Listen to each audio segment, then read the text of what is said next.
দুধটা গরম করেছি, ওই বাচ্চারা যেরকম খায় ওরকমই উষ্ণ উষ্ণ গরম হবে একদম, সেরকমই দুধ গরম হয়েছে। একটু টাচ করে দেখবেন।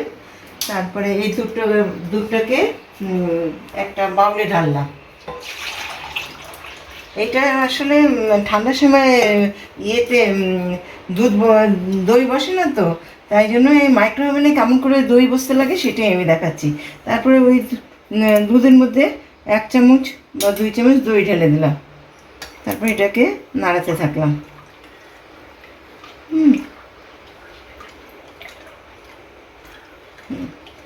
নাড়িয়ে নিলাম।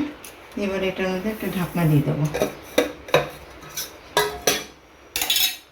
মাইক্রোওভেন চালালাম। এটা 50 সেকেন্ড চালালাম, স্টার্ট করেছি। দুবার দিলাম 50, মানে 1 মিনিটই চালালাম। এটাকে অফ করে দেব। এটা অফ হয়ে যাবে।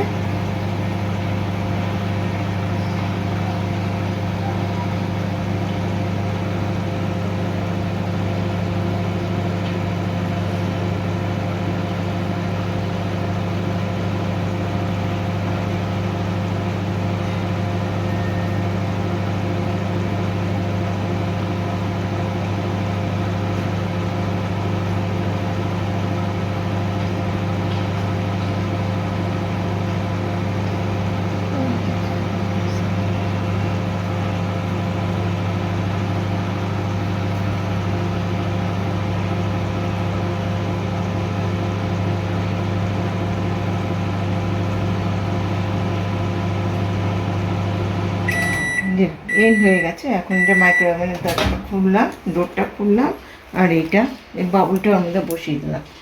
বসিয়ে কিছু আমটা বসিয়ে দিলাম। এই দেখুন, বসিয়ে দিয়ে মাইক্রোওভেনটা ডোরটা বন্ধ করে দিলাম। এটাও সুইচটা অফ করে দিলাম। হ্যাঁ, আমার 2 ঘন্টা রেখেছিলাম দইটা। এখন দইটা বের করছি।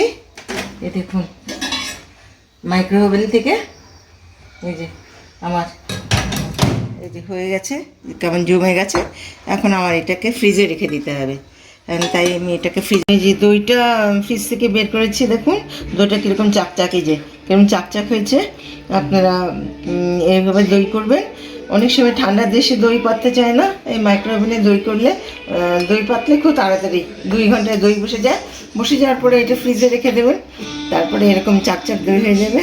আমার যদি এটা ভালো লাগে তাহলে ভিডিওটা আপনার লাইক, শেয়ার, কমেন্ট করবেন, আর আমার চ্যানেলটাকে সাবস্ক্রাইব করবেন।